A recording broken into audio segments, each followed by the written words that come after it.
ಪಡ್ಕೊಳ್ಳೋದಲ್ಲ. ಇದು ಕೋಟ್ಯಾಂತರ ವರ್ಷಗಳು, ಲಕ್ಷಾಂತರ ವರ್ಷಗಳು ಅಲ್ಲ, ಕಲ್ಪಗಳು ಬೇಕಾಗ್ತವೆ ಆ ಮಹಾತ್ಮರಾಗೋದಕ್ಕೆ, ಆ ಪೂರ್ಣತ್ವವನ್ನು ಪಡೆಯೋದಕ್ಕೆ.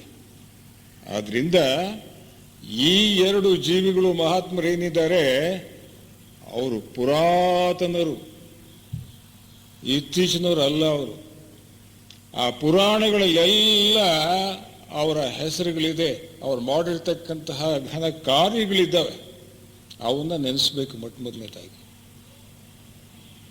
ಪುರಾಣಗಳು ಅಂತ ಹೇಳಿದ್ರೆ ಯಾರೋ ಜನಗಳು ತಿಳಿಯೋದಕ್ಕೆ ಕಥೆಗಳು ಕಟ್ಟಿದ್ರು, ವೇದವ್ಯಾಸರು ಇತ್ಯಾದಿ ಅಂತ ಅಂದ್ಕೊಳ್ಳೋದು ಬಹಳ ಅಪರಾಧವಾಗುತ್ತೆ.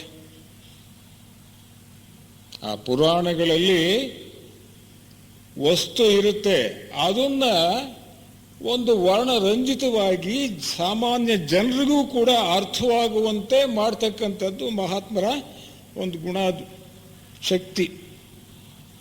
ಹಾಗೆ ಮಾಡಿದರೆ ವಿನಃ ಪುರಾಣಗಳೆಲ್ಲ ಸುಳ್ಳು ಅಂತ ಹೇಳಿದರೆ ಮುಗ್ದು ಹೋಯಿತು. ಆ ಪುರಾಣಗಳಲ್ಲೇ ನಮ್ಮ ಇಡೀ ಒಂದು ಆಧ್ಯಾತ್ಮದ ರಹಸ್ಯ ಇರ್ತಕ್ಕಂಥದ್ದು. ಅದನ್ನು ಸ್ವಲ್ಪ ಬಯಲು ಎಳೆಯೋಣ ಈ ಎರಡು ಮಹನೀಯರಿಂದ. ನೋಡಿ,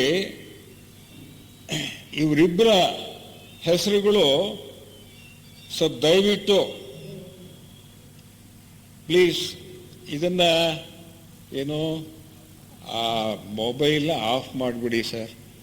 ಹೋದ ಸತಿನೂ ಅಷ್ಟೇ, ಒಬ್ಬರಿಂದ ಇಡೀ ಜನಕ್ಕೆಲ್ಲ ಇದಾಗ ಹೋಗ್ಬಿಡುತ್ತೆ. ಇರಲಿ, ಥ್ಯಾಂಕ್ ಯು. ಈಗ ಈ ಇಬ್ಬರ ಒಂದು ವಿಚಾರ ಅನೇಕ ಪುರಾಣಗಳಲ್ಲಿ ಬರ್ತದೆ. ಒಂದು ಭಾಗವತದಲ್ಲಿ ಇವರಿಬ್ಬರ ವಿಚಾರ ಬರ್ತದೆ, ಮತ್ತು ಕಲ್ಕಿ ಪುರಾಣದಲ್ಲಿ ಬರುತ್ತೆ. ವಿಷ್ಣು ಪುರಾಣದಲ್ಲಿ ಇವರ ಬಗ್ಗೆ ಬಹಳ ವಿಚಾರಗಳು ಬರ್ತವೆ. ಸ್ವಲ್ಪ ಮೆಲುಕು ಹಾಕೋಣ, ಅದ ನಂತರ ಅದೇನು ಅಂತ ಮುಂದೆ ನೋಡೋಣ. ಇದರಲ್ಲಿ ಹೇಳ್ತಾರೆ, ಈ ಭಾಗವತದಲ್ಲಿ ಒಂದು ಕಡೆ ಬರುತ್ತೆ, ದೇವಾಪಿ ಶಂತನೋ ಭ್ರಾತಃ ಮರುಶ್ಚ ಈಕ್ಷ್ವಾಕು ವಂಶಜ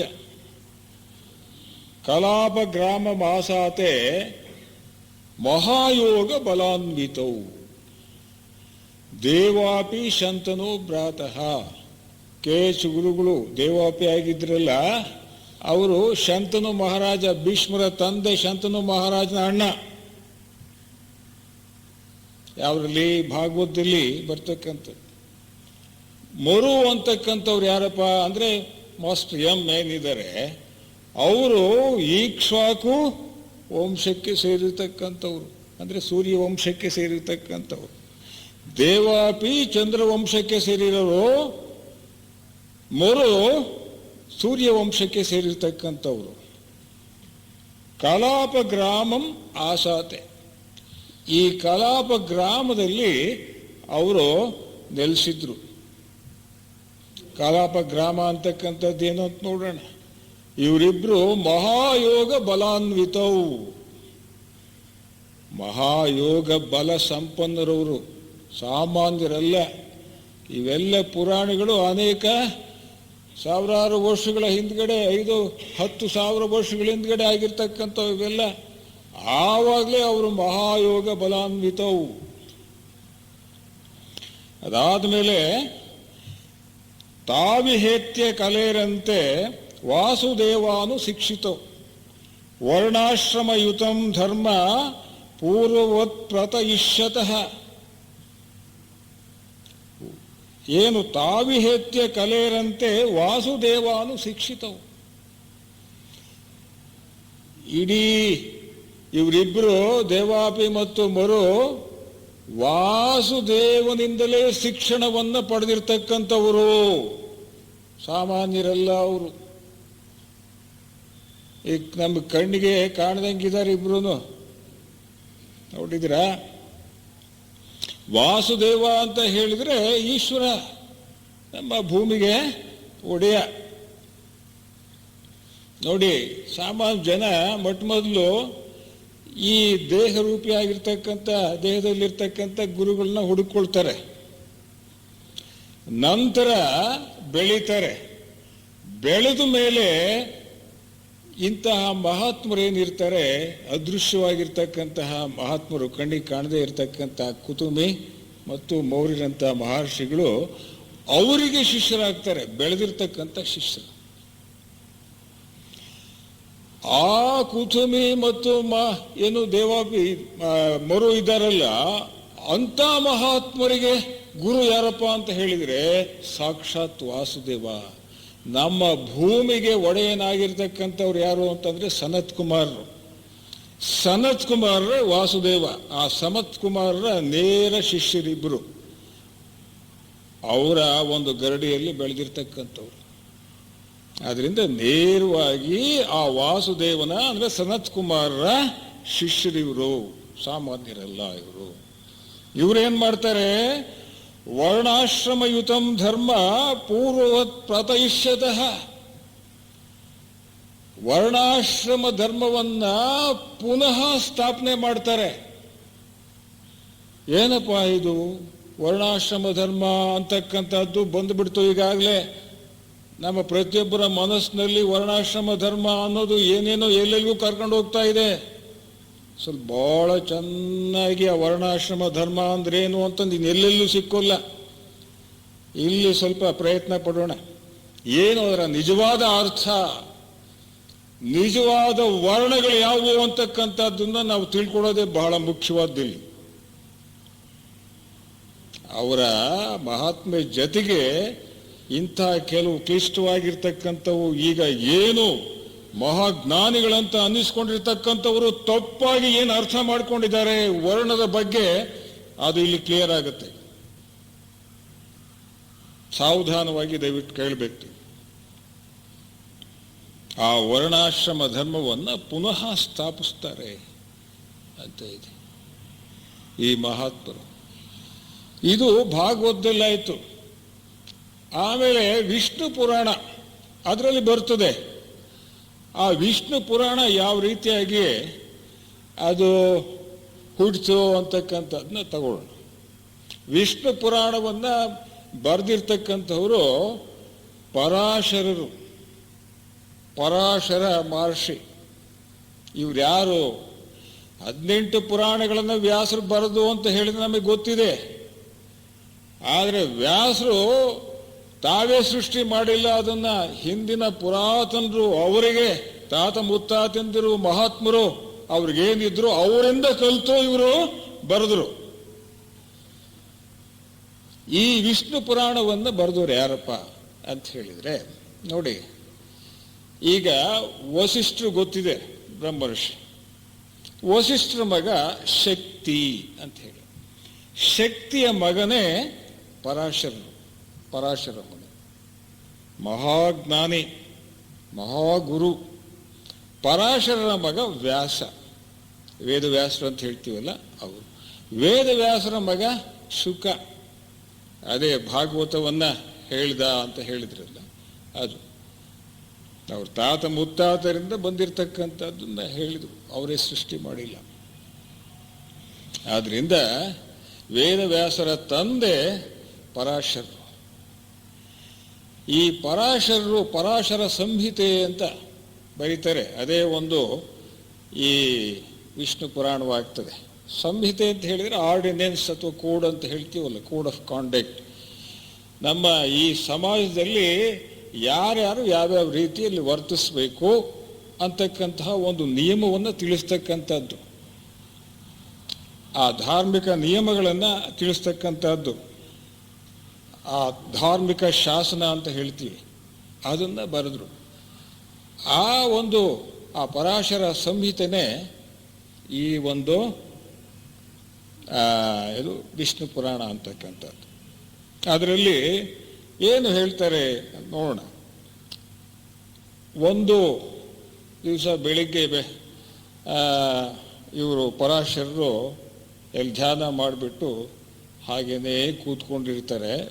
ಬೆಳಿಗ್ಗೆ ಹೊತ್ತಿನಲ್ಲಿ ಅವರ ಶಿಷ್ಯ ಒಬ್ರು ಇರ್ತಾರೆ. ಅವ್ರ ವಿಚಾರ ನಮಗೆಲ್ಲ ಗೊತ್ತಿದೆ. ಯಾರಪ್ಪ ಅಂತ ಹೇಳಿದರೆ ಮೈತ್ರೇಯರು ಅಂತ ಹೇಳಿ.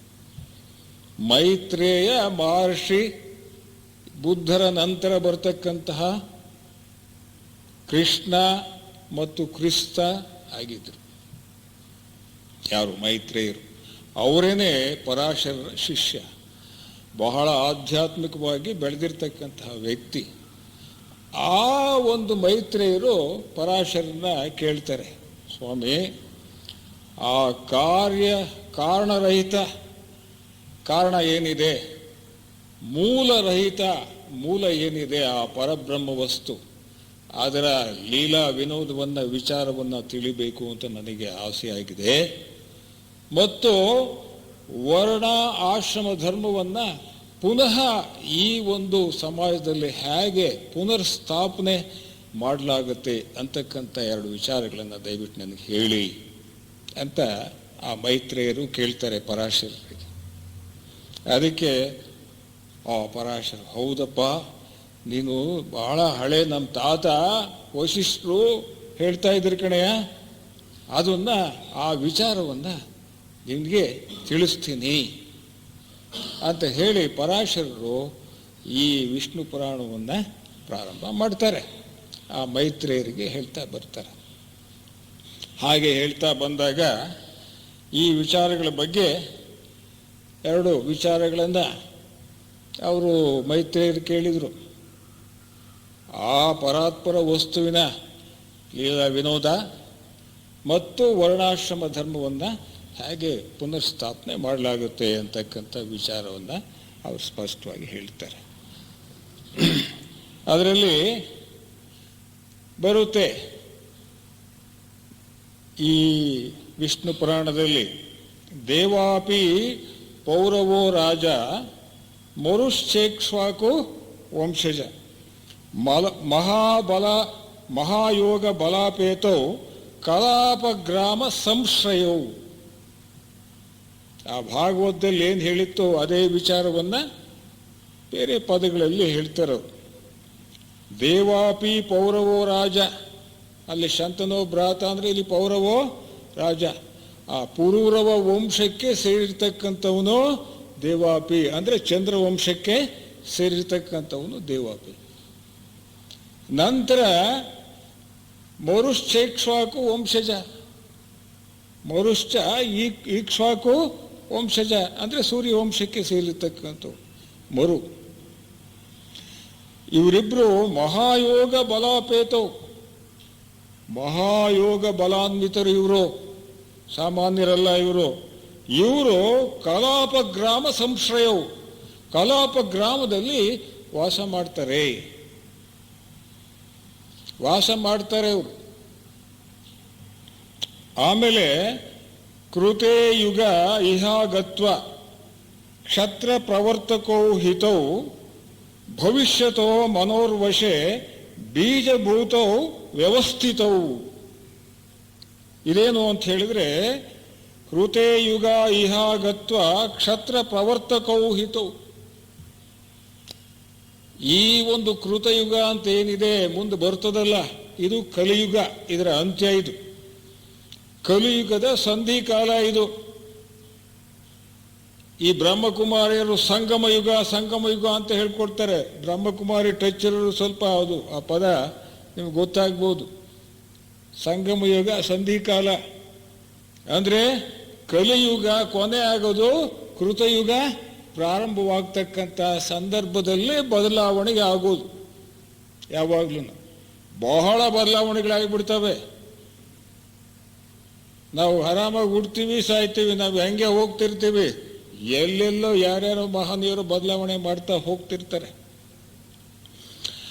ಆ ಒಂದು ಕೃತಯುಗದ ಸಂಧಿಕಾಲದಲ್ಲಿ ಅಂದರೆ ಕಲಿಯುಗ ಮುಗಿಯೋ ಸಂದರ್ಭದಲ್ಲಿ ಏನು ಈಗೆಲ್ಲ ಪ್ರಜಾಪ್ರಭುತ್ವ ಅವು ಇವೆಲ್ಲ ಆಗೋಗ್ಬಿಡ್ತಾವಲ್ಲ, ಇವೆಲ್ಲವೂ ಹೋಗ್ಬಿಟ್ಟು ರಾಜಪ್ರಭುತ್ವ ಅರಸೊತ್ತಿಗೆ ಪುನಃ ಮೊದಲಿತ್ತಲ್ಲ ಪುನಃ ಬರುತ್ತೆ ಅಂತ ಹೇಳ್ತಾರೆ. ಈ ರಾಜಪ್ರಭುತ್ವ, ಈ ಡೆಮೋಕ್ರಸಿ ಎಲ್ಲ ಹೊರಟೋಗ್ಬಿಡುತ್ತೆ. That will be destroyed. All types of peoples government will be destroyed, completely destroyed. ಆಮೇಲೆ ಏನಾಗುತ್ತೆ, ರಾಜಪ್ರಭುತ್ವ ಅರಸೊತ್ತಿಗೆ ಬರ್ತದೆ. ಎಲ್ಲ ದೇಶಗಳಲ್ಲಿ ರಾಜರು ಪುನಃ ರಾಜರೇ ಬರ್ತಾರೆ.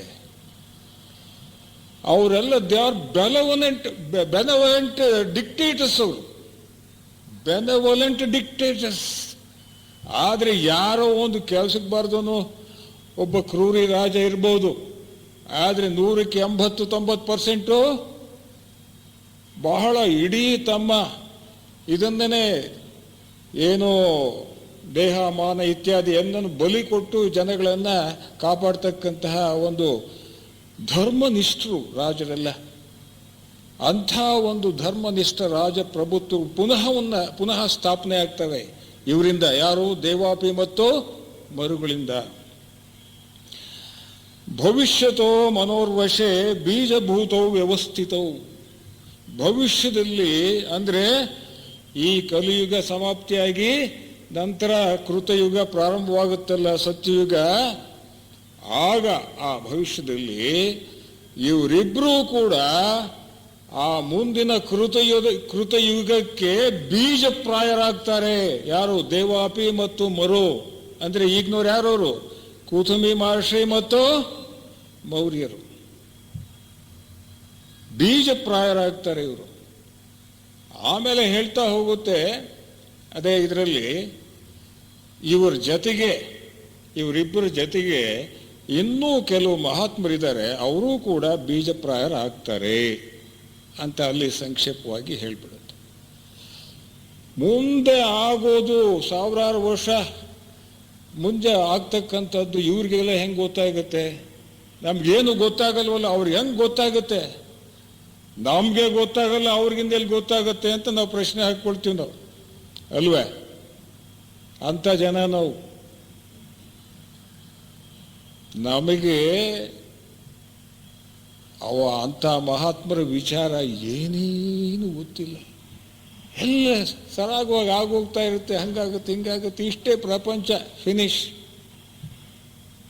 ನಮ್ಮ ಬುದ್ಧಿ ಬಹಳ ಸೀಮಿತವಾಗಿರ್ತಕ್ಕಂಥದ್ದು.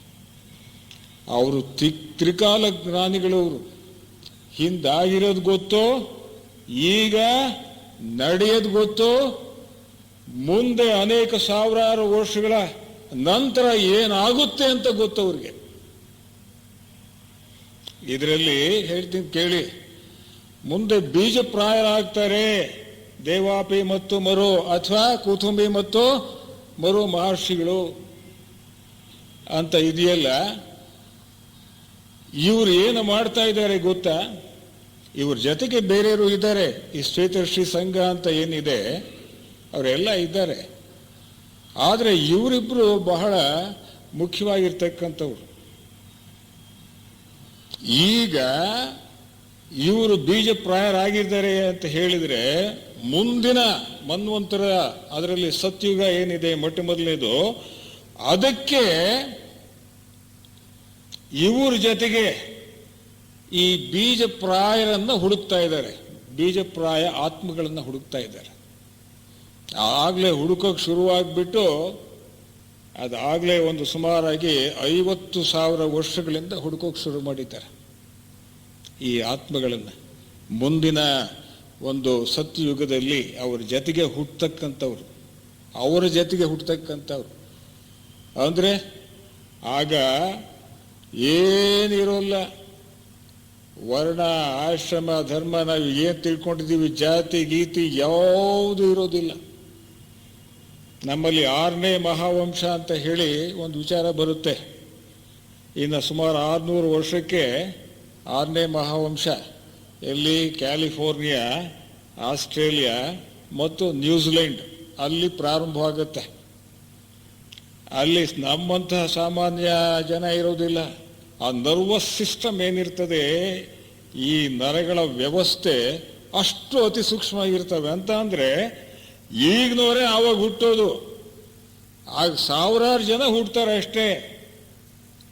ಹೀಗೆ ಲಕ್ಷಾಂತರ ಕೋಟ್ಯಾಂತರ ಹುಟ್ಟಲ್ಲ ಏಕದಮ್ಮು. ಹುಟ್ಟಬೇಕಾದ್ರೆ ಅಲ್ಲೊಂದು 500 ಇಲ್ಲೊಂದು 100 ಇಲ್ಲೊಂದು 1000 ಜನ ಈ ರೀತಿ ಹುಡ್ತಾರೆ ಬೀಜಪ್ರಾಯರಾಗಿ. ಅಂಥವ್ರನ್ನ ಹುಡುಕ್ತಾ ಇದ್ದಾರೆ, ಅಂಥ ಆತ್ಮಗಳನ್ನು ಹುಡುಕ್ತಾ ಇದ್ದಾರೆ.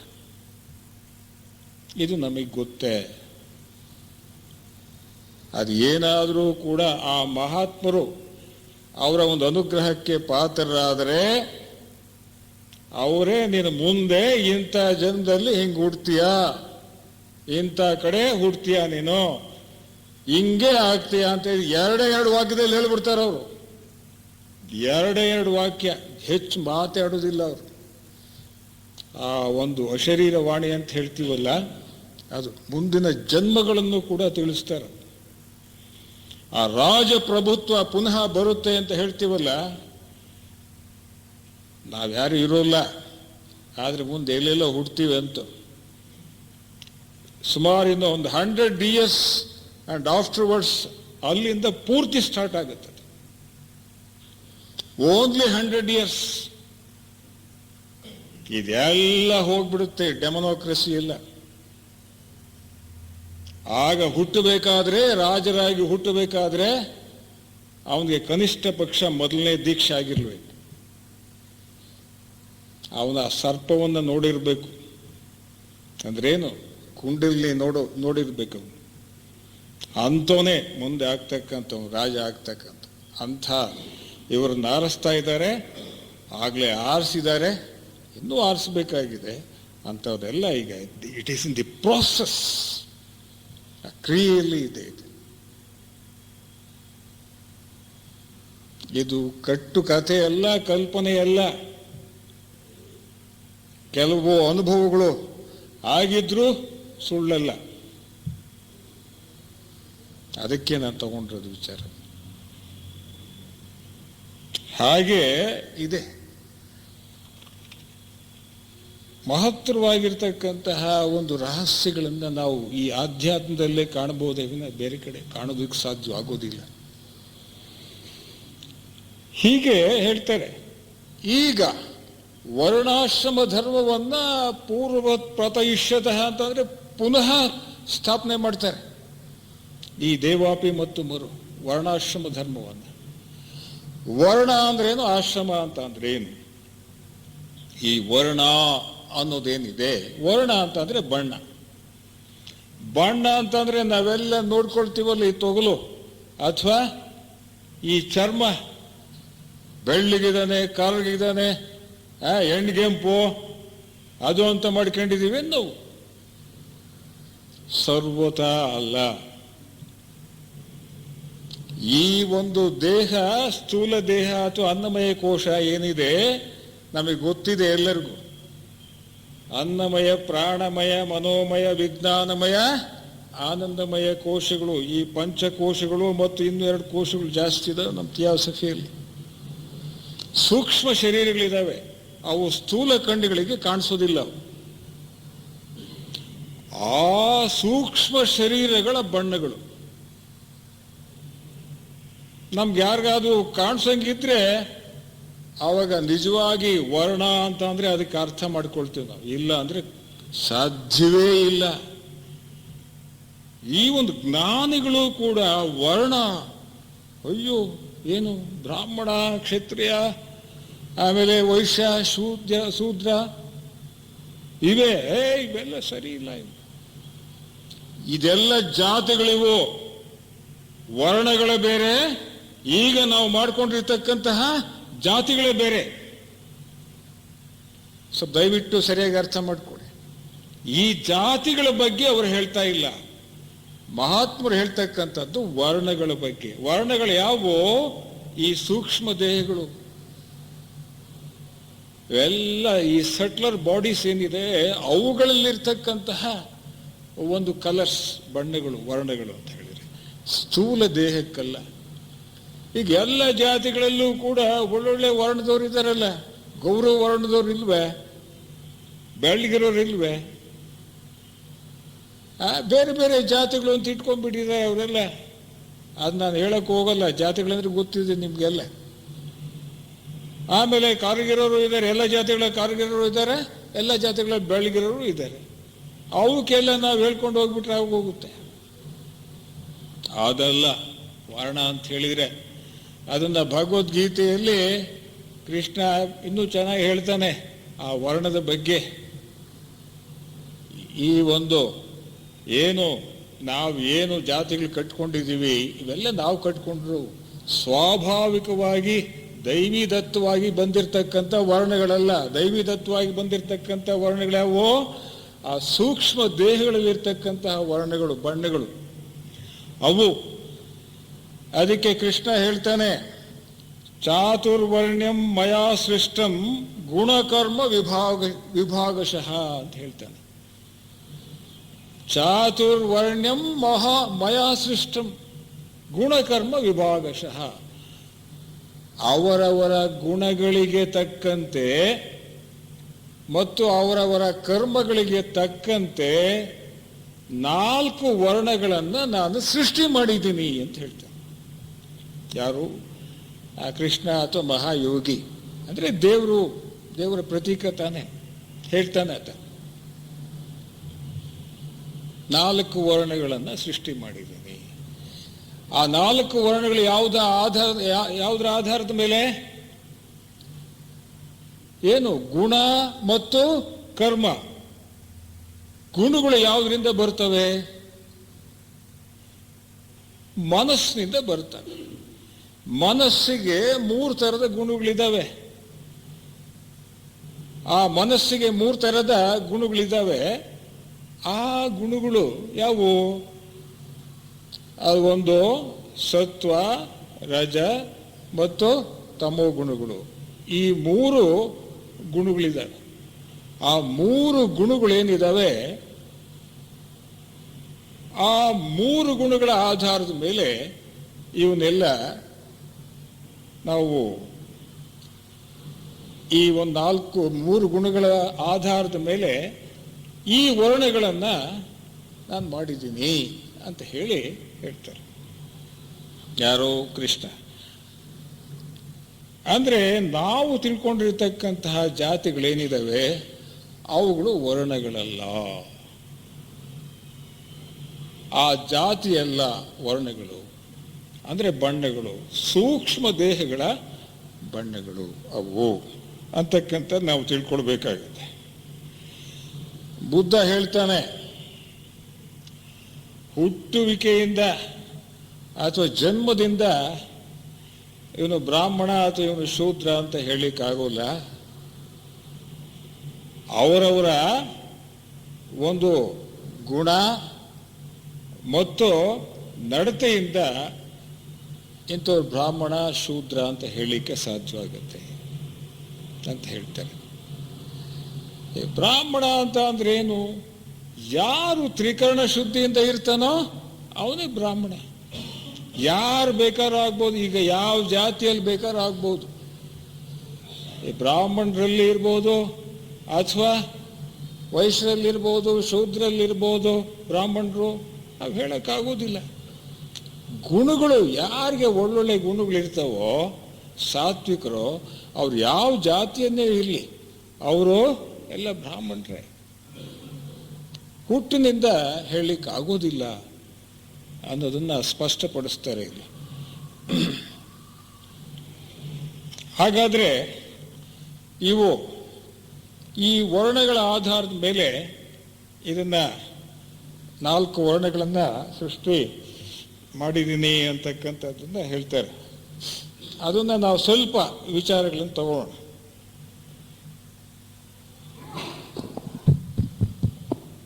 ಇದು ರೈಟ್.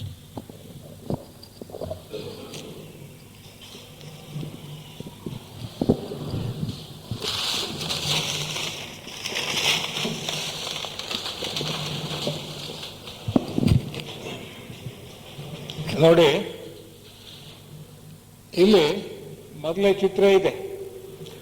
ಮೊದಲನೇ ಚಿತ್ರದಲ್ಲಿ ಇದೆಲ್ಲ ನಮಗೆ ಇವೆಲ್ಲ ಏನು ಈ ದೇಹಗಳು, ಸೂಕ್ಷ್ಮ ದೇಹಗಳು ಮತ್ತು ಸ್ಥೂಲ ದೇಹ ಎಲ್ಲ ಇರೋದು ನನಗೆ ಗೊತ್ತಿದೆ ಅಲ್ವಾ. ಇದರಲ್ಲಿ ಇದು ಈ ಕರಗಿರ್ತಕ್ಕಂಥದ್ದು ಸ್ಥೂಲ ದೇಹ ಇದೆ. ಅದಾದ ಮೇಲೆ ಸುಮಾರು 1 ಅಂಗುಲ ಹೊರಗಡೆ ಬರುತ್ತೆ ಮತ್ತು ಒಳಗಡೆ ಪೂರ್ತಿ ಇರುತ್ತೆ. ಅದು ಒಂದು ಸೂಕ್ಷ್ಮ ದೇಹ. ಅದಕ್ಕೆ ನಾವು ಈಥರಿಕ್ ಡಬಲ್ ಅಥವಾ ಈ ಪ್ರಾಣಮಯ ಕೋಶ ಅಂತ ಹೇಳ್ತೀವಿ. ಆ ಪ್ರಾಣ ಶಕ್ತಿ ಅದರಲ್ಲಿ ಹರಿದಾಡ್ತಾ ಇರುತ್ತೆ. ಇದು ಒಳಗಡೆ ಎಲ್ಲ ತುಂಬಿಕೊಂಡಿರುತ್ತೆ ಮತ್ತು ಹೊರಗಡೆ ಒಂದು ಅಂಗಳ ಇರುತ್ತೆ. ಇದು ವೈಲೆಟ್ ಅಥವಾ ನೇರಳೆ ಬಣ್ಣ. ನೋಡಿ, ಇಲ್ಲೆಲ್ಲ ಬೇರೆ ಬಣ್ಣಗಳು ಇರ್ಬೋದು. ಯಾವ ಬಣ್ಣ ಪ್ರಧಾನವಾಗಿರ್ತದೆಯೋ ಆ ಬಣ್ಣದ ಪ್ರಧಾನವಾದ ಬಣ್ಣದ ಆಧಾರದ ಮೇಲೆ ವರ್ಣವನ್ನು ನಿಗದಿ ಮಾಡಿದೆ. ನೋಡಿ, ಇಲ್ಲಿ ಬೇರೆ ವರ್ಣಗಳು ಕಡಿಮೆ. ಇವನು ಶೂದ್ರ ಅಂತಕ್ಕಂಥ ಸ್ವಲ್ಪ ಇನ್ನು ಬೆಳವಣಿಗೆ ಮಟ್ಟ ಕಡಿಮೆ ಇರ್ತದೆ. ಬೆಳವಣಿಗೆ ಮಟ್ಟ ಕಡಿಮೆ, ಬಾಲಜೀವಿ ಅಂತ ಇಟ್ಕೋಣ. ಆತನಲ್ಲಿ ನೋಡಿ, ಈ ಒಂದು ಹೊರಗಡೆ ಬರ್ತಕ್ಕಂಥದ್ದು ಈ ಪ್ರಾಣಮಯ ಕೋಶ ಇದೆಯಲ್ಲ, ಇದು ನೇರಳೆ ಬಣ್ಣಕ್ಕೆ ಇರುತ್ತೆ, ವೈಲೆಟ್ ಕಲರ್ಗೆ ಇರುತ್ತೆ. ಇದೆಲ್ಲ ಯಾರಿಗೆ ಕಾಣಿಸುತ್ತಪ್ಪ ಅಂದ್ರೆ ನಮಗೂ ನಿಮ್ಗೆ ಕಾಣಿಸೋಲ್ಲ. ಕಾಣಿಸೋದು ಯಾರಿಗಪ್ಪ ಅಂತ ಹೇಳಿದ್ರೆ ಮಹಾತ್ಮರಿಗೆ ಅಥವಾ ದಿವ್ಯ ದೃಷ್ಟಿ ಇರ್ತಕ್ಕಂಥವ್ರಿಗೆ ಮಾತ್ರ. ದಿವ್ಯ ದೃಷ್ಟಿ ಅಂತ ಹೇಳಿದ್ರೆ ಎರಡು ಕಣ್ಣುಗಳಿದಾವೆ, ಚರ್ಮಚಕ್ಷುಗಳಿವು, ಮಣ್ಣಿನ ಕಣ್ಣುಗಳಿವು. ಜ್ಞಾನ ಬಂತು ಅಂತ ಹೇಳಿದ್ರೆ ಈ ಜ್ಞಾನ ನೇತ್ರ ಇಲ್ಲಿ ಇದೆ. ಇಲ್ಲಿದೆ ಅಂತ ಅಂದ್ರೆ ಅದನ್ನು ಅವರೇ ಕಂಡ್ಕೋಬೇಕು. ಯಾರು ಸಾಧನೆಯ ಮುಖಾಂತರ ಅದನ್ನ ಓಪನ್ ಮಾಡ್ಬೋದು.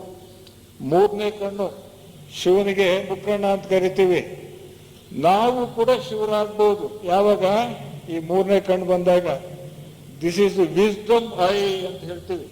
ವಿಸ್ಡಮ್ ಐ, ಜ್ಞಾನ ನೇತ್ರ, ಇದು ಮೂರನೇ ಕಣ್ಣು. ಪ್ಲೇಟೋ ಹೇಳ್ತಾನೆ, ಈ ದೇವಾಪಿಯವರ ಶಿಷ್ಯನೇ ಪ್ಲೇಟೋ, ಮಹಾಜ್ಞಾನಿ ಆತ ಹೇಳ್ತಾನೆ, ಈ ಜ್ಞಾನ ನೇತ್ರ ಇದೆಯಲ್ಲ, ವಿಸ್ಡಮ್ ಐ ಏನಿದೆ, ಇದು ಒಂದೇ ಒಂದು 10,000 ಮಣ್ಣಿನ ಕಣ್ಣುಗಳಿಗಿಂತ ಹೆಚ್ಚು ಶಕ್ತಿಯುತವಾಗಿರ್ತಕ್ಕಂಥದ್ದು ಅಂತ ಹೇಳ್ತಾನೆ. 10,000 ಅನ್ಬೋದು, 1,00,000 ಅಂತ ಬೇಕಾದ್ರೂ ಹೇಳ್ಬೋದು ನಾವು. ಒಬ್ಬೊಬ್ಬರಿಗೆ 2 ಕಣ್ಣಿರ್ತಾವ್.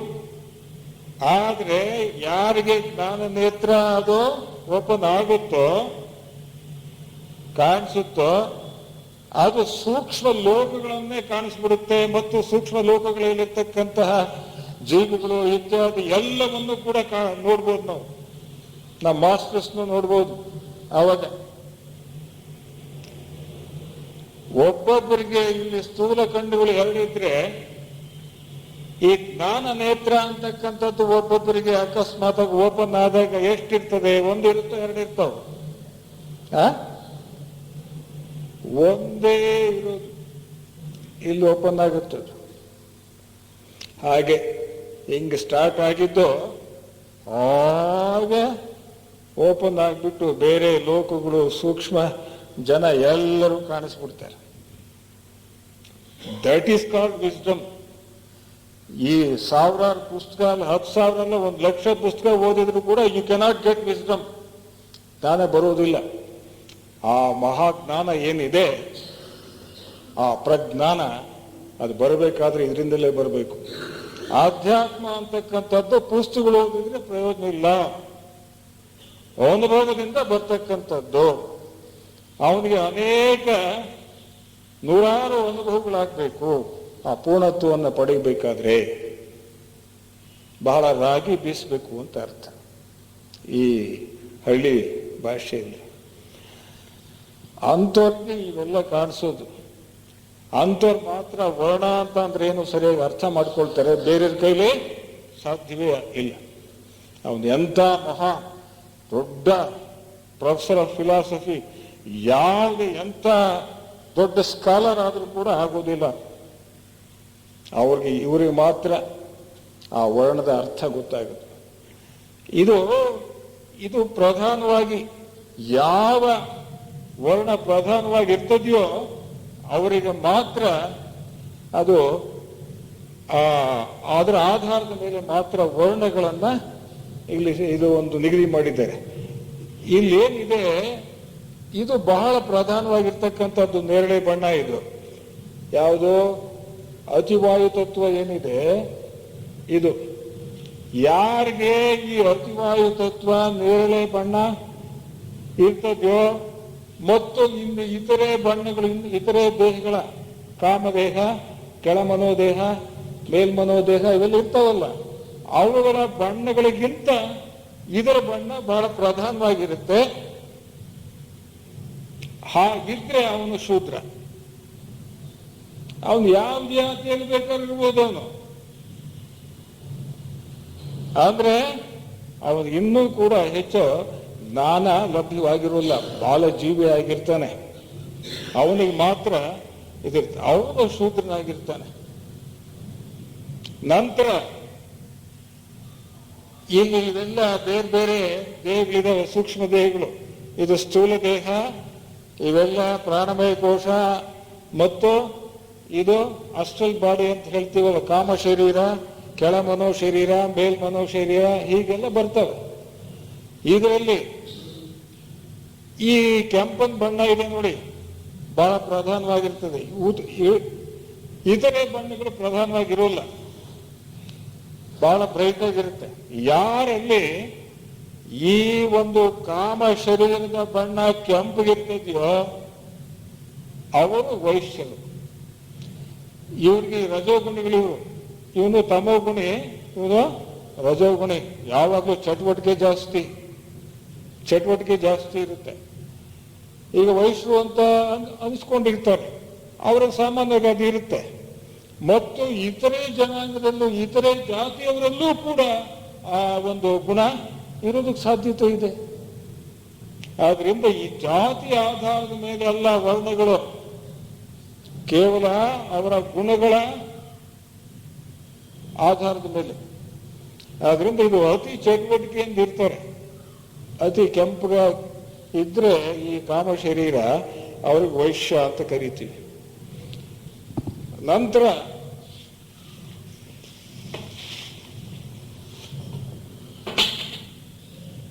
ನೋಡಿ, ಇಲ್ಲಿ ಇದಾಯ್ತು ಸ್ಥೂಲ ದೇಹ ಮತ್ತು ಕಾಮದೇಹ, ಇವುಗಳು ಅಷ್ಟೊಂದು ಬಣ್ಣ ಕಡಿಮೆ ಇರುತ್ತೆ. ನಂತರ ಈಗ ಬರ್ತಕ್ಕಂಥದ್ದು ಕೆಳ ಮನೋ ಶರೀರ. ಇದು ಕೆಳ ಮನೋ ಶರೀರ ಬಹಳ ಹಸುರಾಗಿದ್ರೆ, ಹಸಿರು ಬಣ್ಣಕ್ಕೆ ಗ್ರೀನ್ ಕಲರ್ ಇತ್ತು ಅಂತ ಹೇಳಿದ್ರೆ ಅವನು ಕ್ಷತ್ರಿಯನಾಗ್ತಾನೆ.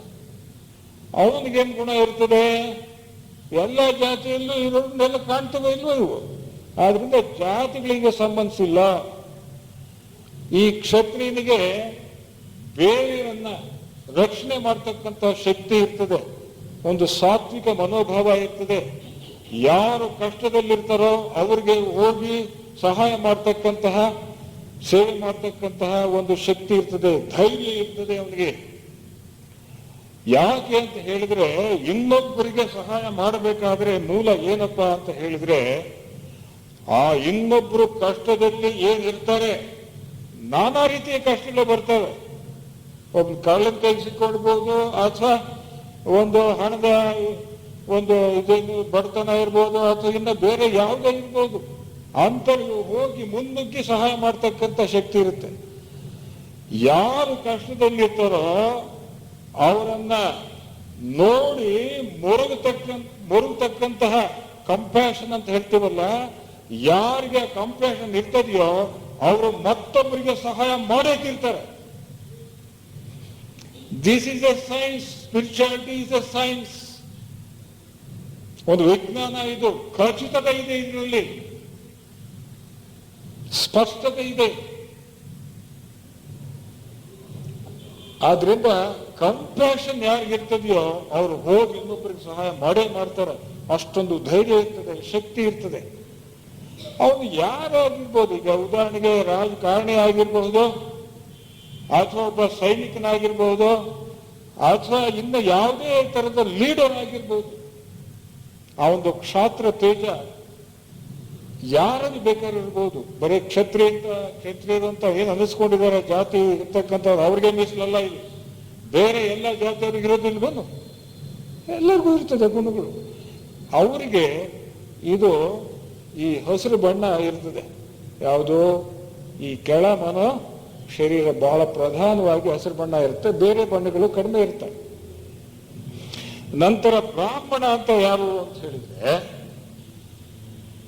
ನೋಡಿ, ಇವೆಲ್ಲ ಸ್ಥೂಲ ಶರೀರ, ಆಮೇಲೆ ಇದು ಕಾಮ ಶರೀರ, ಇದು ಆಮೇಲೆ ನಂತರ ಬರ್ತಕ್ಕಂಥದ್ದು ಕೆಳ ಮನೋ ಶರೀರ, ನಂತರ ಬರ್ತಕ್ಕಂಥದ್ದು ಈ ಕಾರಣ ಶರೀರ ಅಂದ್ರೆ ಮೇಲ್ಮನೋ ಶರೀರ, ಕಾಸಲ್ ಬಾಡಿ. ಯಾರಲ್ಲಿ ಈ ಮೇಲ್ಮನೋ ಶರೀರ ಏನಿದೆ ಹೆಚ್ಚು ಬೆಳವಣಿಗೆ ಹೊಂದಿದೆಯೋ, ವ್ಯಾಪ್ತಿ ಹೆಚ್ಚಿದೆ ನೋಡಿ, ಹೆಚ್ಚು ಬೆಳವಣಿಗೆ ಹೊಂದಿದೆಯೋ ಅದು, ಮತ್ತು ಅದರ ಬಣ್ಣ ಹೇಗಿರ್ಬೇಕಪ್ಪ ಅಂದ್ರೆ ನೀಲಿ ಬಣ್ಣಕ್ಕಿರ್ಬೇಕು. ಮೇಲ್ಮನೋ ಶರೀರ ಅಥವಾ ಇದು ಕಾರಣ ಶರೀರ ಏನಿದೆ ನೀಲಿ ಬಣ್ಣಕ್ಕಿದ್ರೆ ಅಂದ್ರೆ ಆಧ್ಯಾತ್ಮದ ಬಣ್ಣ ನೀಲಿ ಬಣ್ಣ, ಅದಿದ್ರೆ ಮಾತ್ರ ಅವನು ಬ್ರಾಹ್ಮಣ ಅಂತ ಅನಿಸ್ಕೊಳ್ತಾನೆ.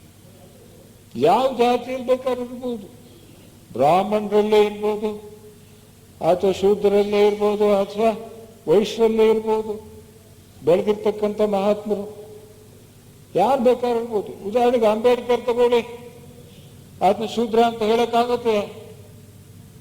ಮಹಾತ್ಮ ಅಂತ ಒಬ್ಬ. ಈಗ ನಯನಾರ್ ಅಂತ ಹೇಳ್ತಾರೆ, ನಂದನಾರ್ ಅಂತ ಹೇಳ್ತಾರೆ. ಅದೇ ರೀತಿಯಲ್ಲಿ ನಾನಾ ತರದ ಶೂದ್ರದಲ್ಲಿ ಅನೇಕ ಮಹಾತ್ಮರು ಇದ್ದಾರೆ. ಅವರೆಲ್ಲರಿಗೂ ಕೂಡ ಈ ಒಂದು ಶರೀರ, ಕಾರಣ ಶರೀರ ಬೆಳೆದಿರುತ್ತೆ. ಅವನು ನಿಜವಾದ ಬ್ರಾಹ್ಮಣ. ಕೆಲವು ಒಂದು ಜಾತಿಯವರಲ್ಲಿ ಹೆಚ್ಚು ಜನ ಇರ್ಬೋದು, ಇನ್ನು ಕೆಲವು ಜಾತಿಗಳಲ್ಲಿ ಬಹಳ ಕಡಿಮೆ ಜನ ಇರ್ಬೋದು. ಆದ್ರೂ ಎಷ್ಟಾದ್ರೂ ಆಗಲಿ, ಈಗ 100ಕ್ಕೆ ಒಬ್ರು ಇಬ್ರು ಸಿಕ್ಕರೆ ಸಾಕಾಗಿತ್ತು. ಬೇರೆಗಿಂತ ಈ ಶರೀರ ಏನಿದೆ ಎಲ್ಲ ದುಂಡಗಿರುತ್ತೆ, ಬಹಳ ದುಂಡಗಿರುತ್ತೆ. ಮತ್ತು ಇಲ್ಲೆಲ್ಲ ಇಲ್ಲಿ ಈ ಎನರ್ಜಿ ಊಸೌಟಾಗುತ್ತೆ. ಅಂದ್ರೆ ಈ ಚೈತನ್ಯ ಏನಿರುತ್ತೆ, ಚೈತನ್ಯ ಏನ್ ಬಂದದ್ದು ಅದೆಲ್ಲ ಹೊರಚಿಮ್ಮುತ್ತೆ. ಯಾರಲ್ಲಿ? ಈ ಬ್ರಾಹ್ಮಣನಲ್ಲಿ, ಮಹಾಜ್ಞಾನಿಯಲ್ಲಿ, ಆಧ್ಯಾತ್ಮಿಕವಾಗಿ ಬೆಳೆದಿರ್ತಕ್ಕಂಥವನಲ್ಲಿ ಈ ಕಾರಣ ಶರೀರ ಅದೇನೋ ಈ ನೀಲಿ ಬಣ್ಣಕ್ಕೆ ಇರ್ತಕ್ಕಂಥದ್ದು. ಅವನಿಗೆ ಒಂದು ಮುಕ್ತಿ ಹತ್ರ ಬಂದಿರುತ್ತೆ, ಅಂತವ್ರು ಬಹಳ ಕಡಿಮೆ ಸಿಗ್ತಕ್ಕಂಥದ್ದು. ಹೀಗೆ ಈ ವರ್ಣಗಳು ಸೃಷ್ಟಿಸಲ್ಪಟ್ಟಿದ್ದಾವೆ ಆ ದೇವರಿಂದ. ನಾವಿಟ್ಕೊಂಡ ವರ್ಣಗಳು ವರ್ಣಗಳಲ್ಲ, ಯಾವ ಜಾತಿಗೆ ಸೀಮಿತವಾಗಿಲ್ಲ ಈ ವರ್ಣಗಳು ಅಂತಕ್ಕಂಥದ್ದು ನಾವು ಸರಿಯಾಗಿ ತಿಳ್ಕೊಳ್ಬೇಕು. ಇವನು ಮುಕ್ತಿಗೆ ಸಮೀಪದಲ್ಲಿರ್ತಕ್ಕಂಥವನು. ಬೇರೆವೆಲ್ಲ ಓವಲ್ ಶೇಪ್ ಮೊಟ್ಟೆ ಆಕಾರದಲ್ಲಿರ್ತವೆ, ಇದು ಮಾತ್ರ ಆದಷ್ಟು ದುಂಡು ಇರ್ತದೆ. ಬುದ್ಧಂದು ಸುಮಾರಾಗಿ 8 ಕಿಲೋಮೀಟರ್ ಅವನ ಒಂದು ಇದಿರೋದು, ಏನು ಆ ಒಂದು ಛಾಯೆ. ಹೀಗೆ ವರ್ಣಗಳ ವಿಚಾರ ನಾವು ಸರಿಯಾಗಿ ತಿಳ್ಕೊಳ್ಬೇಕಾಗಿದೆ. ಆಮೇಲೆ ಅವ್ರಿಗೆ ಬಿಟ್ಕೊಡ್ತಾನೆ. ತಿರ್ಗಾ ಒಂದು ಸತಿ 12 ವರ್ಷ ಒಂದು ಕ್ಷಾಮ ಬಂದ್ಬಿಡುತ್ತೆ. ಎಲ್ಲ ಜನ ಎಲ್ಲ ಹೇಳ್ತಾರೆ, ದೊಡ್ಡವನಿಗೆ ನೀನು ಬಿಟ್ಕೊಡ್ದಲ್ಲೇನೆ ನೀನು ರಾಜ್ಯಭಾರ ಮಾಡ್ತಾ ಇದೀಯಾ ಶಂತನು, ಹೋಗಿ ನಿಮ್ಮ ಅಣ್ಣನ ಬೇಡ್ಕೋ, ಅವನು ಬಂದು ಪುನಃ ರಾಜನಾಗ್ಲಿ. ಹೋಗಿ ಬೇಡ್ಕೊಳ್ತಾರೆ. ಇವರು ಏನು ಮಾಡಿದ್ರು ಕೂಡ ದೇವಾಪಿ ನಾನು ಬರೋದೇ ಇಲ್ಲ, ನೀನೇ ಆಳು, ಒಳ್ಳೇದಾಗತ್ತೆ ಅಂತ ಹೇಳಿ ಕಳಿಸ್ತಾನೆ. ಅಂತಹ ಮಹಾತ್ಯಾಗಿ ಯಾರು? ದೇವಾಪಿ ಅಂದ್ರೆ ಕೂಥುಮೆ ಗುರುಗಳು. ಹಾಗೆ ಅದು ಕೃಷ್ಣ ಸತ್ತ ಮೇಲೆ ಆತನ ಹೆಂಡತಿಯರು ಅಲ್ಲೆಲ್ಲ ಹೋಗಿ ಕಲಾಪ ಗ್ರಾಮದಲ್ಲಿ ತಪಸ್ ಮಾಡಿ ಅಲ್ಲೇನೆ ಅವರು ಮುಕ್ತಿ ಹೊಂದ್ತಾರೆ. ಇದು ಟಿಬೆಟ್ ಏರಿಯಾದಲ್ಲಿದೆ. ಅದಕ್ಕೆ ಆ ಕಲಾಪ ಗ್ರಾಮದ ಏರಿಯಾ ಏನಿದೆ ಈಗ, ಅದಕ್ಕೆ ವೈಟ್ ಲಾಡ್ಜ್ ಅಂತ ಕರಿತೀವಿ. ಅಂದ್ರೆ ಶ್ವೇತಋಷಿ ಸಂಘ ಅಂತ ನಾವು ಕೇಳಿದೀವಲ್ಲ, ನಮ್ಮ ಋಷಿಗಳೆಲ್ಲ ಅದೇ ಏರಿಯಾದಲ್ಲಿ ಇರೋದು. ಸನತ್ ಕುಮಾರರು ಸ್ವಲ್ಪ ದೂರದಲ್ಲಿದ್ದಾರೆ. ಅವರು ಆ ಶಂಬಳ ಅಂತಕ್ಕಂಥದ್ದೇನಿದೆ ಅದು ಯಾರಿಗೂ ಕಾಣಿಸೋದಿಲ್ಲ, ಅಲ್ಲಿದ್ದಾರೆ. ಮತ್ತು ಎಲ್ಲರೂ ಹೆಚ್ಚು ಕಮ್ಮಿ ಒಂದೇ ಹತ್ರ ಇದ್ದಾರೆ. ಅದಕ್ಕೆ ವೈಟ್ ಲಾರ್ಡ್ ಶ್ವೇತಋಷಿ ಸಂಘ, ಆ ಮಹಾತ್ಮರೇ ನಮ್ಮ ಥಿಯಾಸಫಿಕಲ್ ಸೊಸೈಟಿ ಅಥವಾ ಇಡೀ ಒಂದು ಜಗತ್ತನ್ನು ನೋಡ್ಕೊಳ್ತಾ ಇರೋರು ಅವರು. ಹೀಗೆ ಆ ಇದು ಬರ್ತದೆ. ಕಲ್ಕಿ ಪುರಾಣದಲ್ಲಿ ಹೇಳ್ತಾರೆ, ಕಲ್ಕಿ ಆತ ನೆಕ್ಸ್ಟ್ ಅವತಾರ ತಾನೆ. ಅದು ಕೂಡ ಯಾಕೆಂದ್ರೆ ನಮ್ಮ ಋಷಿಗಳಿಗೆ ಮುಂದಿಂದೇನು ಅಂತ ಗೊತ್ತಿದೆ, ಕಲ್ಕಿ ಹುಟ್ಟತಾನೆ ಅಂತ ಗೊತ್ತಿದೆ. ಆ ಕಲ್ಕಿ ಹೇಳ್ತಾನೆ ವಿಷ್ಣುವಿನ ಅವತಾರ ತಾನೇ, ಅದು ಅಂದ್ರೆ ಮಹಾತ್ಮನ ಅವತಾರ.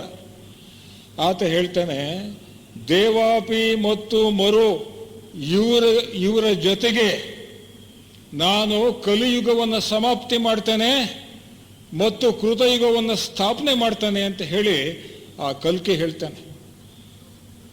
ಟೈಮ್ ಇಲ್ಲ, ಆ ಕಲ್ಕಿದು ಅದೊಂದು ವಿಚಾರ. ಅದು ಅವರಿಬ್ಬರನ್ನ ನೋಡಿಬಿಟ್ಟು ಅವನಿಗೆ ಬಹಳ ಸಂತೋಷವಾಗುತ್ತೆ. ಅವರಿಬ್ಬರನ್ನ ನೇಮಿಸ್ತಾನೆ. ಅವರಿಬ್ಬರ ಜೊತೆಗೆ ನಾನು ಕೃತಯುಗವನ್ನು ಸ್ಥಾಪನೆ ಮಾಡ್ತೀನಿ ಅಂತ ಹೇಳಿ ಕಲ್ಕಿ ಹೇಳ್ತಾನೆ. ಅಂಥ ಮಹಾತ್ಮರಿವರು. ಅದೇ ರೀತಿಯಲ್ಲಿ ಈ ಕುಥುಮಿಯವರು ಕುಥುಮಿ ಸಂಹಿತೆ ಅಂತ ಹೇಳಿ ಬರೀತಾರೆ ಅವರು. ಸಾಮವೇದ ಏನಿದೆ, ಸಾಮವೇದ ಒಂದು ಮೆಟೀರಿಯಲ್ಸ್ನೆಲ್ಲ ಕಲೆಕ್ಟ್ ಮಾಡಿದ್ದಾರೆ ಕುಥುಮಿ. ಸಾಮವೇದ ಒಂದು ವಿಚಾರವನ್ನೆಲ್ಲ ಶೇಖರಣೆ ಮಾಡಿ ಅದಕ್ಕೆ ಕುಥುಮಿ ಶಾಖೆ ಅಂತ ಕರೀತಾರೆ. ಅದಕ್ಕೆ ಅದರ ಒಂದು ಕರ್ತೃ ಈ ಕುಥುಮಿ ಮಹರ್ಷಿ, ಮಹಾಜ್ಞಾನೀತ, ಸಾಧಾರಣ ಅಲ್ಲ. ಪೌಷ್ಪಂಜಿ ಅಂತ ಹೇಳಿಬಿಟ್ಟು ಆತನ 4 ಜನ ಶಿಷ್ಯರಲ್ಲಿ ಈತ ಒಬ್ಬ. ಎಲ್ಲ ವೇದಗಳು ಪ್ರತಿಯೊಂದು ಇದು. ಆಮೇಲೆ ಕುಥುಮಿಯವರು ಈಗ ಆ ಶಿಗಾಟ್ಸೆ ಏರಿಯಾದಲ್ಲಿ ಇದ್ದಾರೆ. ಆ ಕುಥುಮಿಯವರು ಒಂದು ಈ ಋಷಿ ಸಂಘದ ಮ್ಯೂಸಿಯಂ, ಋಷಿ ಸಂಘದ ಮ್ಯೂಸಿಯಂ ಇದೆಯಲ್ಲ. ಮ್ಯೂಸಿಯಂ ಅಂತಂದ್ರೇನು, ಈ ವಸ್ತು ಕಲೆಕ್ಟ್ ಮಾಡಿದರು. ಆ ಮ್ಯೂಸಿಯಂ ಏನಿದೆ ಬಹಳ ಪುರಾತನವಾಗಿರ್ತಕ್ಕಂಥದ್ದು, ಯಾರ ಕಣ್ಣಿಗೂ ಕಾಣಿಸದೇ ಇರ್ತಕ್ಕಂಥದ್ದು. ಅವರ ಇರ್ತಕ್ಕಂಥ ಸ್ಥಳದಲ್ಲೇ ಆ ಕುಥುಮಿಯವರು ಅದಕ್ಕೆ ಇನ್ಚಾರ್ಜ್, ಅಂದರೆ ದೇವಾಪಿ ಇನ್ಚಾರ್ಜ್ ಇದ್ದಾರೆ. ಅದರಲ್ಲಿ ಹಿಂದಿನ 5ನೇ ಮಹಾವಂಶ ಇದು. ಹಿಂದಿನ 4 ಮಹಾವಂಶಗಳು ಮತ್ತು ಉಪವಂಶಗಳಲ್ಲಿರ್ತಕ್ಕಂತಹ ಜನರ ರೂಪರೇಷೆಗಳು, ಮಾದರಿಗಳು ಅಲ್ಲಿ ಕಾಣ್ತೇವೆ. ಹಿಂದಿನ ಮಹಾವಂಶಗಳಲ್ಲಿ ಯಾವ್ಯಾವ ಥರ ಇದ್ರು. ಈ ಸೈಕ್ಲೋಪ್ಸ್ ಅಂತ ಹೇಳ್ತೀವಿ ನಾವು, 1-eyed ಜೈಂಟ್ಸ್, ಅವರೆಲ್ಲ ಅವರ ಮಾಡೆಲ್ಸ್ ಎಲ್ಲ ಅಲ್ಲಿ ಇದ್ದಾರೆ. ಅವರು ಗುಪ್ತವಾಗಿ ಇಟ್ಕೊಂಡಿದ್ದಾರೆ. ಆಮೇಲೆ ಒಂದು ದಿ ಬುಕ್ ಆಫ್ ಗೋಲ್ಡನ್ ಪ್ರಿಸೆಪ್ಟ್ಸ್ ಅಂತ ಹೇಳ್ತೀವಿ ನಾವು. ಅದರಲ್ಲಿ ಸುವರ್ಣ ಬೋಧೆಗಳು ಅಂತ 90 ಭಾಗಗಳಿದ್ದಾವೆ. ಅದನ್ನು ಕೂಡ ಇಟ್ಕೊಂಡಿದ್ದಾರೆ. ಅದರ ಜೊತೆಗೆ KH ಗುರುಗಳು ಮತ್ತು ಮೌರ್ಯರು, ಇವರಿಬ್ಬರ ಶಿಷ್ಯರೇನಿದ್ದಾರೆ, ದೀಕ್ಷೆ ಕೊಟ್ಟಿರ್ತಾರಲ್ಲ, ಆ ಶಿಷ್ಯರ ಅಸ್ಟ್ರಲ್ ಮಾಡೆಲ್ಸ್ ಅಂತಂದ್ರೆ ಈ ಕಾಮ ಶರೀರಗಳು ಪ್ರತಿಯೊಬ್ಬರಿಗೆ ಇರ್ತಾವಲ್ಲ, ಅವರ ಶಿಷ್ಯರ ಕಾಮ ಶರೀರಗಳ ಮಾದರಿಗಳು ಆ ಒಂದು ಮ್ಯೂಸಿಯಂನಲ್ಲಿದ್ದಾವೆ. ಈ ವ್ಯಕ್ತಿಗೆ ಇಲ್ಲೊಬ್ಬಿದಾನೆ ಅಂತ ಹೇಳಿದ್ರೆ ಇವನ ಕಾಮ ಶರೀರ ಅಲ್ಲಿ ಅವ್ರ ಹತ್ರ ಇರುತ್ತೆ. ಇವನು ತನ್ನ ಜೀವನದಲ್ಲಿ ಅನೇಕ ರೀತಿಯ ಬದಲಾವಣೆಗಳನ್ನು ಅನುಭವಿಸ್ತಾನೆ ಮತ್ತು ಸುಖ ದುಃಖಗಳನ್ನು ಅನುಭವಿಸ್ತಾನೆ. ಯಾವ್ಯಾವುದೋ ಸಂದರ್ಭದಲ್ಲಿ ಏನೇನೋ ಮಾಡ್ತಾನೆ, ಏನೇನೋ ಆಗ್ತಾನೆ, ಅನೇಕ ಘಟನೆಗಳು ನಡೀತವೆ. ಅವೆಲ್ಲವೂ ಕೂಡ ಅದನ್ನ ಅವರು ಅಲ್ಲೇ ಸ್ಟಡಿ ಮಾಡ್ತಾರೆ. ಆ ಕಾಮ ಶರೀರದಲ್ಲಿ ವ್ಯತ್ಯಾಸವಾಗ್ತಾ ಇರುತ್ತೆ, ಅಸ್ಟ್ರಲ್ ಬಾಡಿನಲ್ಲಿ ಚೇಂಜಸ್ ಕಾಣ್ತಾ ಇರುತ್ತೆ. ಇಂಥ ವ್ಯಕ್ತಿದು ಅಂಥೇಳಿ ಆವಾಗ ತಕ್ಷಣವೇ ಅವನ ಹತ್ರಕ್ಕೆ ಬಂದು ತಮ್ಮ ಶಿಷ್ಯರನ್ನ ಕಳಿಸಿ ಅಥವಾ ಅವರೇ ಬಂದು ಅವನಿಗೆ ಇದನ್ನ ಬಗೆಹರಿಸಿ ಹೋಗ್ತಾರೆ. ಅದಿದೆ, ಆ ಮಾಡೆಲ್ಸ್ ಎಲ್ಲ ಇದಾವೆ. ಮರು ವಿಚಾರವಾಗಿ ತಗೊಂಡ್ರೆ, ಮರುವಿನ ವಿಚಾರವಾಗಿ ಹೆಚ್ಚು ಇದಿಲ್ಲ. ಇದು ದೇವಾಪಿದಿ ಇನ್ನೊಂದು ಸ್ವಲ್ಪ ನೋಡೋಣ. ಅವ್ರ ಹಿಂದೆ ಎಲ್ಲಿ ಹುಟ್ಟಿದ್ರು ಅಂತ ಹೇಳಿ. ಈಜಿಪ್ಟ್ನಲ್ಲಿ ಒಬ್ಬ ದೊಡ್ಡ ಗುರು ಇದ್ದ, ಸಾರ್ಥೋನ್ ಅಂತ ಹೇಳಿ. ಸಾರ್ಥೋನೇ ಈ ದೇವಾಪಿ, ಬೇರೆ ಅಲ್ಲ, ದೊಡ್ಡ ಗುರು. ಆಮೇಲೆ ಕ್ರಿಸ್ತಪೂರ್ವ ಸುಮಾರು 1530 ಈ ಕಪ್ಪು ಸಮುದ್ರ ಅಂತೇನಿದೆ, ಕಪ್ಪು ಸಮುದ್ರದ ಬಳಿ ಅಗೇಡಿ ಅಂತಕ್ಕಂತಹ ಒಂದು ಊರಿದೆ. ಅಲ್ಲಿ ದೊಡ್ಡ ದೇವಸ್ಥಾನ ಇದೆ. ಆ ದೇವಸ್ಥಾನಕ್ಕೆ ಮುಖ್ಯ ಅರ್ಚಕರಾಗಿದ್ರು ಈ ದೇವಾಪಿ. ನಂತರ ಈ ಕ್ರಿಸ್ತಪೂರ್ವ 6ನೇ ಶತಮಾನ ಬುದ್ಧನ ಸಮಕಾಲೀನರಿವರು. ಆವಾಗ ಪೈಥಾಗರಸ್ ಆಗಿದ್ರು. ಪೈಥಾಗರಸ್ ಅಂತಕ್ಕಂಥದ್ದು ನಮಗೆಲ್ಲ ಓದೋರಿಗೆಲ್ಲ ಚೆನ್ನಾಗಿ ಗೊತ್ತಿದೆ. ಪೈಥಾಗರಸ್ನ ಪ್ರಮೇಯ ಅಂತ ಹೇಳ್ತೀವಿ, ಲಂಬಕೋನ ತ್ರಿಕೋನ. ಅದೊಂದನ್ನ ಆತ ಕಂಡಿಡಿದ್ರು. ಯಾರು? ಆ ಕುತುಮೆ ಅಥವಾ ಈ ದೇವಾಪಿ ಪೈಥಾಗರಸ್ ಆಗಿದ್ದಾಗ ಅದು ಒಂದು ಲಂಬಕೋನ ತ್ರಿಕೋನವನ್ನು ಕಂಡಿಡಿದಿದ್ದಕ್ಕೆ ಆ ಇಡೀ ಒಂದು ಗಣಿತದಲ್ಲಿ ಒಂದು ದೊಡ್ಡ 2 ಶಾಖೆಗಳು ಉತ್ಪನ್ನವಾದವು. ಅವಿಲ್ದ ಇದ್ರೆ ನಿಮ್ಮ ಆಸ್ಟ್ರಾಲಜಿ ಆಸ್ಟ್ರಾನಮಿ ಏನೂ ಕೂಡ ಗೊತ್ತಾಗ್ತಿರ್ಲಿಲ್ಲ. ಯಾವಪ್ಪ ಅಂತ ಹೇಳಿದ್ರೆ, ಒಂದು ಅನಾಲಿಟಿಕಲ್ ಜಾಮೆಟ್ರಿ, ಇನ್ನೊಂದು ಟ್ರಿಗ್ನಾಮೆಟ್ರಿ ಅಂಥೇಳಿ. ಇವೆರಡೂ ಕೂಡ ಅವರ ಕೊಡುಗೆಗಳೇ. ಪೈಥಾಗರಸ್ ಅಂದರೆ ಕುತುಮಿ ಮಹರ್ಷಿ ಅಂದರೆ ದೇವಾಪಿ, ಮಹಾವಿಜ್ಞಾನಿ, ಮಹಾಗಣಿತಜ್ಞ, ಮಹಾ ಸಂಗೀತಜ್ಞ, ಯಾವುದೆಲ್ಲ ಅವರೇ ಮುಂದೆ ನಮಗೆ ಬುದ್ಧರಾಗ್ತಕ್ಕಂಥದ್ದು. ಇರಲಿ, ಇವೆಲ್ಲ ಇದ್ದಾವೆ. ನಂತರ ಇತ್ತೀಚೆಗೆ ನಾಗಾರ್ಜುನ ಅಂತ ಹೇಳಿ, ಕ್ರಿಸ್ತಶಕ 170 ನಾಗಾರ್ಜುನ.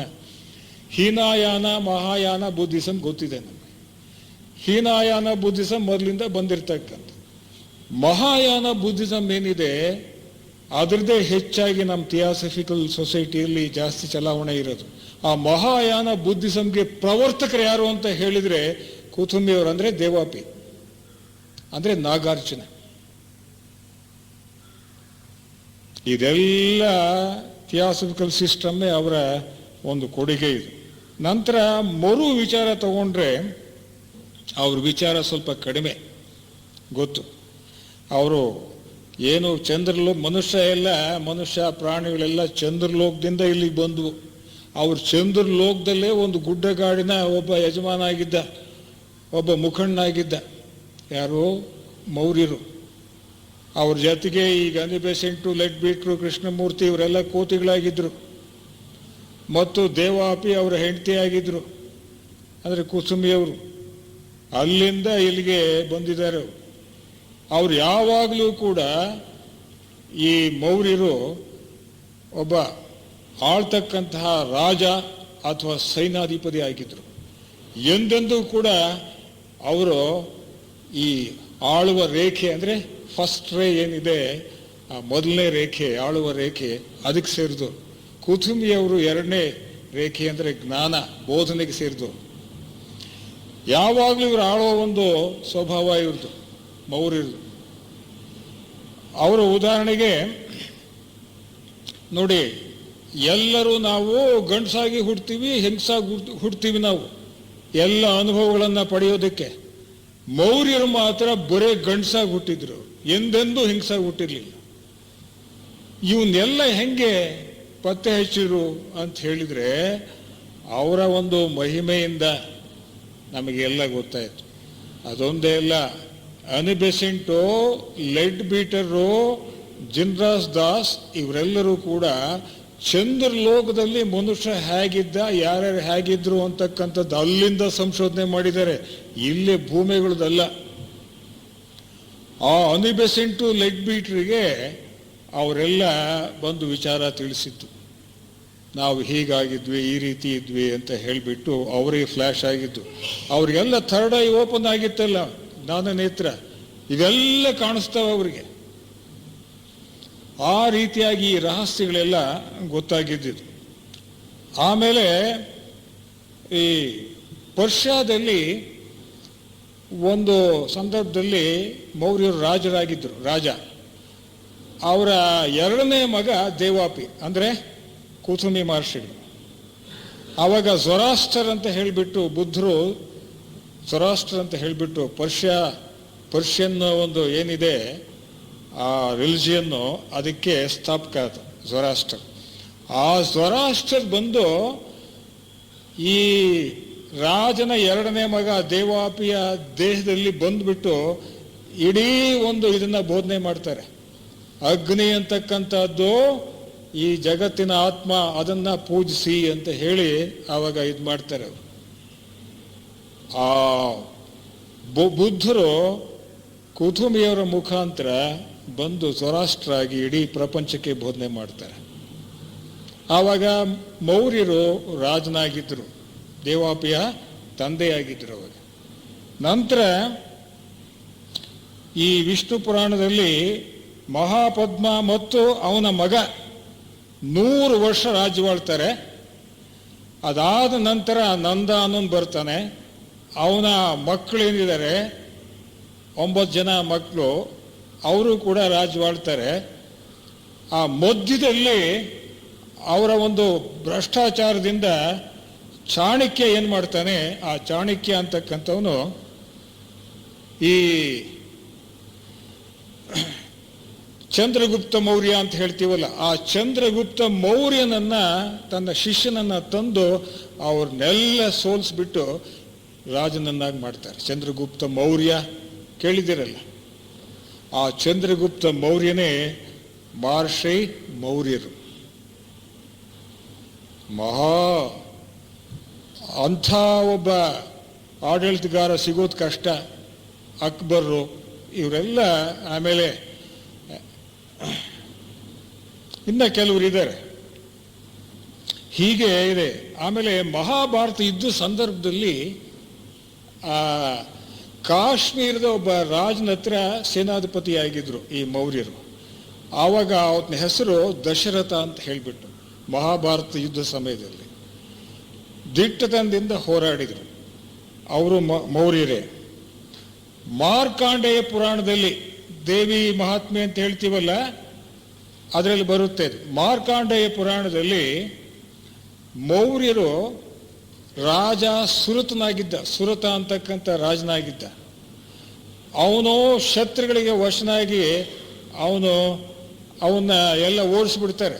ತಮ್ಮ ರಾಜ್ಯವನ್ನ ಕಸ್ಕೊಂಡು ಬಿಟ್ಟು ಅವನ್ನ ಓಡಿಸ್ಬಿಡ್ತಾರೆ. ಯಾರು? ಸುರತನ. ಆ ಸುರತ ಯಾರಪ್ಪ ಅಂತಂದ್ರೆ ಮೌರ್ಯ. ಅದೇ ಸಂದರ್ಭದಲ್ಲಿ ಈ ವೈಶ್ಯ ಸಮಾಧಿ ಅಥವಾ ಸಮಾಧಿ ವೈಶ್ಯ ಅಂತ ಹೇಳಿ, ವೈಶ್ಯ ವೃತ್ತಿಯ ಒಬ್ಬ ವ್ಯಕ್ತಿ ಇರ್ತಾನೆ. ಆತನ ಹೆಸರು ಸಮಾಧಿ ಅಂತ ಹೇಳಿ. ಆತನಿಗಾಗಲೇ ಚೆನ್ನಾಗಿ ದುಡ್ದಿದ್ದ, ವಯಸ್ಸಾಯಿತು. ವಯಸ್ಸಾದ್ಮೇಲೆ ಹೆಂಡತಿ ಮಕ್ಕಳು ಎಲ್ಲ ಅವನ್ನ ಹೊರಗೆ ಹಾಕ್ಬಿಡ್ತಾರೆ. ಆ ವೈಶ್ಯ ಸಮಾಧಿ ಮತ್ತು ರಾಜ್ಯ ಕಳ್ಕೊಂಡ ಸುರತ ಇವರಿಬ್ಬರೂ ಕೂಡ ಒಂದು ಕಾಡಿಗೆ ಹೋಗ್ತಾರೆ. ಆ ಕಾಡಿನಲ್ಲಿ ಮೇಧಸ ಅಂತಕ್ಕಂಥ ಮುನಿ ಇರ್ತಾನೆ. ಆಗಿನ ಕಾಲದಲ್ಲಿ ಬಹಳ ಫೇಮಸ್.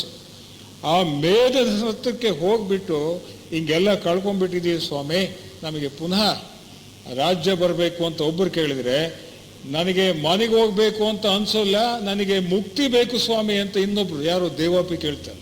ಜಾಣ. ಆಯ್ತಪ್ಪ, ನಿಮ್ಮಿಬ್ಬರಿಗೂ ಅವೆಲ್ಲ ಬರ್ತವೆ. ಒಂದು ಕೆಲಸ ಮಾಡಬೇಕು, ನೀವು ಚಂಡಿ ಪೂಜೆ ಮಾಡಬೇಕು. ಚಂಡಿ ಪೂಜೆ ಮಾಡಿದ ಮೇಲೆ ಚಂಡಿಯನ್ನು ಒಲಿಸ್ಕೊಂಡಾಗ ಅವೆಲ್ಲವೂ ಕೂಡ ನಿಮಗೆ ಹಿಂದಕ್ಕೆ ಬರ್ತವೆ.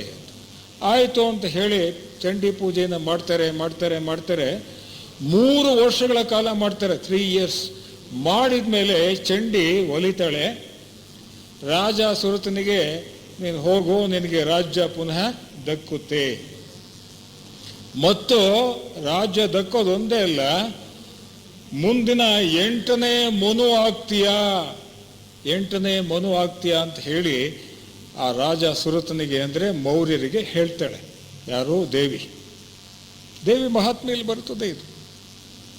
ಹೇಳ್ತಾಳೆ 8ನೇ ಮನು ನೆಕ್ಸ್ಟ್ ಇವಾಗ ಆಗೋರೇನೆ ಅವರು ಸಾವರ್ಣಿ ಮನು ಅಂತ ಹೆಸರಿನಿಂದ ನೀನು ಪ್ರಖ್ಯಾತನಾಗ್ತೀಯ ಅಂತ.